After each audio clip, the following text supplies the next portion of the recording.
Hoje a gente vai mergulhar numa ideia que, olha, pode realmente virar de cabeça para baixo o jeito que a gente entende a realidade. Já parou para pensar? E se o espaço vazio à nossa volta não for tão vazio assim? E se ele tivesse uma memória? É isso que vamos explorar com a teoria do vácuo ativo. Sabe, o nosso modelo padrão da cosmologia é um sucesso absurdo, não dá pra negar. Mas, de uns tempos para cá, algumas rachaduras começaram a aparecer. Algumas medições que a gente faz do universo aqui pertinho parecem simplesmente não bater com as previsões que vêm lá do universo bebezinho. E isso, claro, força a gente a fazer uma pergunta bem fundamental. Então, para a gente entender essa nova teoria, primeiro a gente precisa encarar de frente o problema que ela está tentando resolver. Um problema que tem um nome bem específico e que, pode acreditar, está tirando o sono de muito cosmólogo por aí. E esse enigma se chama tensão S8. Falando de um jeito simples, é o seguinte: a gente olha para a luz do universo bem no comecinho e o nosso modelo prevê um certo nível de aglomeração de matéria para o universo de hoje. O problema é que quando a gente de fato mede essa aglomeração diretamente, o valor é outro, não bate. Esse gráfico aqui deixa o problema bem claro, né? A barra da esquerda mostra o quão grudento, digamos assim, o quão aglomerado o universo deveria ser, pelo menos de acordo com as nossas previsões. Já a da direita mostra o que a gente de fato observa. O universo hoje é um pouquinho menos aglomerado do que a gente esperava. É essa diferença, essa tensão, que precisa de uma boa explicação. Tá, então, como é que a gente resolve essa discrepância? Uma nova teoria sugere que a resposta pode não estar em partículas novas ou em forças misteriosas, mas em algo muito mais fundamental, em repensar a própria natureza do tecido do espaço-tempo, ou seja, o vácuo. A gente costuma pensar no vácuo como, sei lá, um palco vazio, sabe? Passivo, onde todo o drama do universo acontece. A ideia do vácuo ativo vira completamente esse jogo. Ela propõe que o vácuo não é o palco, mas sim um dos atores.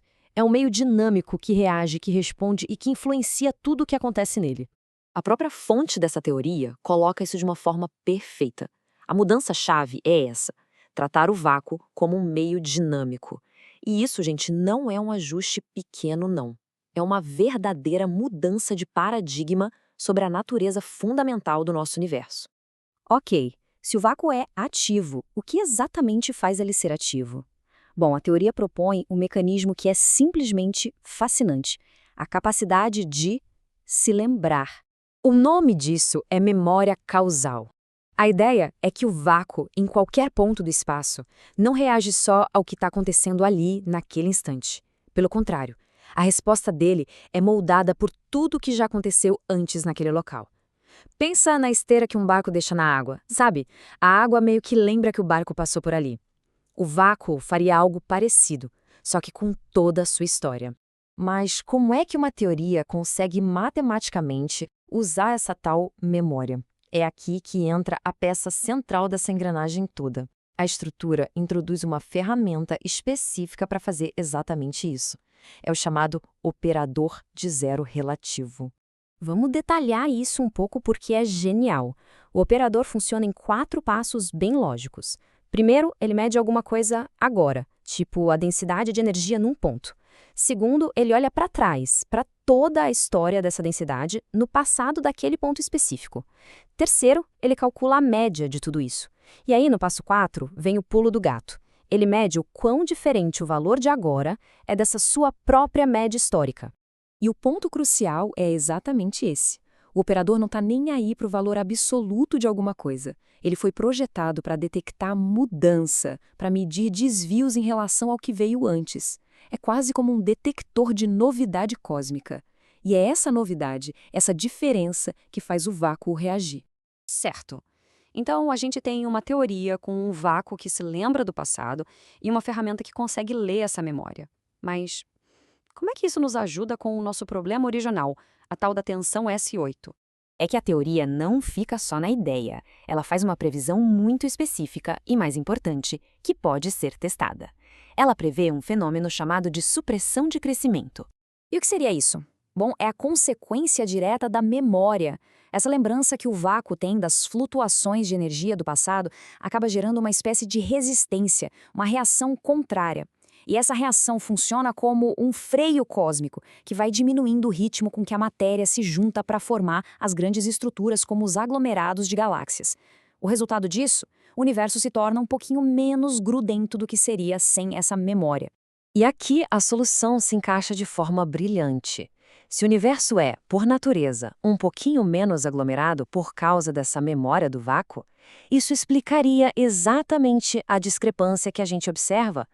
Aquele problema que parecia uma rachadura no nosso modelo pode ser, na verdade, a peça que estava faltando o tempo todo. Agora, vamos dar um passo para trás e tentar enxergar o quadro geral. Como essa teoria se encaixa no grande quebra-cabeça da física e o que ela pode significar para o futuro. A beleza dessa teoria é como ela conecta, de um jeito super elegante, vários conceitos que são poderosos e bem complexos. Ela lida com a não localidade, que é aquela ideia de ações à distância. Ela formaliza a memória causal, a influência do passado. Ela é totalmente consistente com as regras da física quântica e, o mais importante de tudo, ela faz previsões claras e testáveis, como essa da supressão de crescimento. E esse é o ponto-chave. Isso aqui não é filosofia, não é ficção científica. A estrutura do vácuo ativo é um modelo matemático robusto. Dá para colocar ele em supercomputadores, rodar simulações e testar diretamente contra os dados que os nossos telescópios estão coletando. É ciência de verdade, sabe, que pode ser comprovada ou refutada. E a gente termina com essa provocação. Pensa bem. Por séculos a gente procurou as leis do universo nas partículas, nas forças, nas estrelas. Mas e se o segredo mais profundo de todos estiver escondido bem na nossa frente, na própria natureza do nada?